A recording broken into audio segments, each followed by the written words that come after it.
Nigeria's opposition coalition, the ADC, has criticized President Bola Tinubu over the country's exclusion from a recent U.S.-Africa summit held at the White House. In a statement, ADC spokesperson Bolaji Abdullahi called the Snub a damning indictment of Tinubu's foreign policy, noting that smaller West African countries were invited while Africa's largest economy was left out. The opposition linked the move to Nigeria's recent alignment with BRICS, which has strained U.S. relations. President Donald Trump recently imposed a 10% tariff on Nigeria and other BRICS partners, accusing them of anti-American policies. Abdullahi said the situation shows how far Nigeria's global standing has fallen under Tinubu's leadership. A Tunisian court has sentenced opposition leader Rachid Ghannouchi to 14 years in prison on charges of conspiring against state security.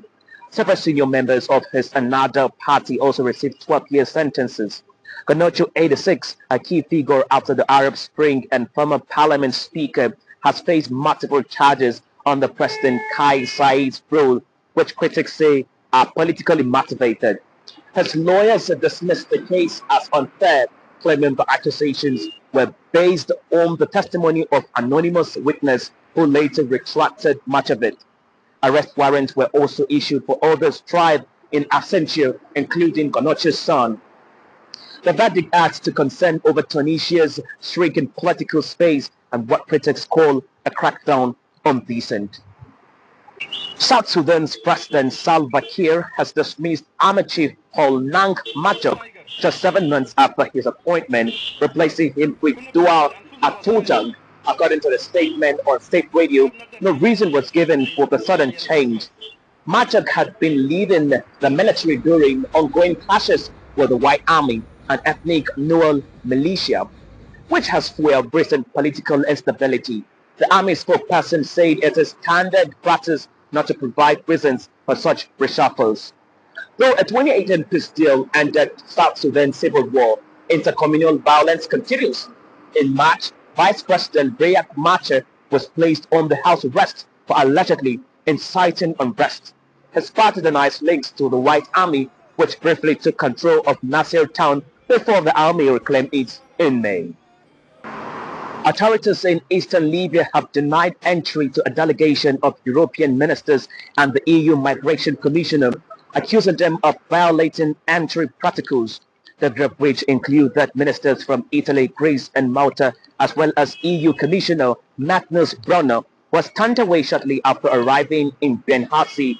Eastern Libya's Prime Minister Osama Hamad declared them persona non grata, claiming they entered illegally and bypassed diplomatic procedures by first visiting the rival Tripoli-based government in western Libya.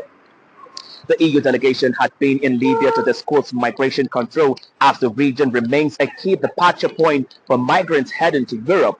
The denial appears linked to political tensions between Libya's divided administrations, one in Tripoli recognized internationally and the other in Benghazi, backed by military commander Khalifa Haftar. Though the EU officials downplayed the incident, critics in Europe highlighted the irony, with one Italian opposition MP noting that the migration minister was deported over alleged illegal entry. Libya remains deeply fractured since the 2021 fall of Muammar Gaddafi, with diplomacy still entangled in regional rivalries and foreign influence. That's all on the news updates on Africa 24 Hours TV. Please do keep watching Africa 24 Hours TV by subscribing to our YouTube channel at Africa 24 Hours TV. And also to get breaking news and story, log on to www.africa24hours.com. My name is Amos. Say again.